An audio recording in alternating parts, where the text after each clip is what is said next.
இன்றைக்கி கடவுள் நம்மளுக்கு கொடுத்துருக்க வசனம் எபேசியர் 6:9. எஜமான்களே, அப்படியே நீங்களும் வேலைக்காரர்களுக்கு செய்ய வேண்டியவைகளை செய்து அவர்களுக்கும் உங்களுக்கும் எஜமானனானவர் பரலோகத்தில் இருக்கிறார் என்றும் அவரிடத்தில் பட்சபாதம் இல்லை என்றும் அறிந்து கடுஞ்சொல்லை விட்டுவிடுங்கள்.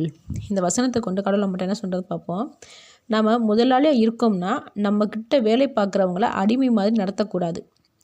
அவங்க நம்மக்கிட்ட சம்பளம் வாங்குறது அடிமைத்தனத்துக்காக இல்லை, உழைக்கிறதுக்காக. நாம் எப்படி நம்மளோட குடும்பத்துக்காக உழைக்கிறோமோ அதே போல் அவங்களும் அவங்க குடும்பத்துக்காக உழைக்கிறாங்க. தேவன் நம்மளை எஜமானராக வச்சுருக்காருனா மற்றவங்களுக்கு உதவி செய்கிறதுக்காகத்தான். அதிகாரம் பண்ணுறதுக்கோ அவதூறாக பேசுகிறதுக்கோ அடிமைத்தனம் பண்ணுறதுக்கோ இல்லைன்றதை மனசில் வச்சுக்கணும். சில இடங்களில் வேலை செய்கிறவங்கள முதலாளிகள் ரொம்ப தப்பாக தரைக்குறைவாக பேசுவாங்க. மற்றவங்க முன்னாடி தவறான வார்த்தைகளை சொல்லி திட்டுறாங்க.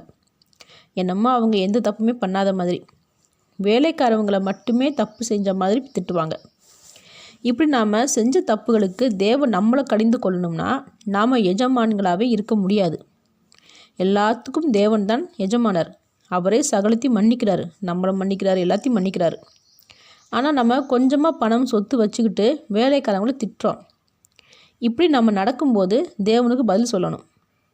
அப்போது நம்மளுடைய வேலைக்காரவங்களை எவ்வளவு கடிந்து கொண்டோமோ அதை விட அதிகமாக தேவன் நம்மளை கடிந்து கொள்ளுவார். அதனால் தொழிலாளர்களை மதிப்போடு நடத்த பழகிக்கணும். ஆமேன்.